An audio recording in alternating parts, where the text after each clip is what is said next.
మరి ఈ విచిత్రం ఏంటో మాకు అర్థం కావటం లేదు.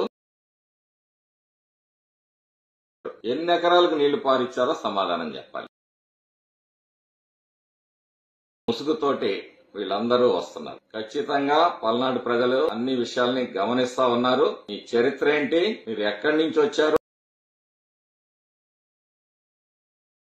పల్నాడు ప్రజలు అన్ని విషయాల్ని గమనిస్తా ఉన్నారు. మీ చరిత్ర ఏంటి, మీరు ఎక్కడి నుంచి వచ్చారు, మీరు ఏం చేశారు, మీ విశ్వసనీయత ఎంత, ఇవన్నీ కూడా పల్నాడు ప్రజలు గమనిస్తానే ఉన్నారు. కాబట్టి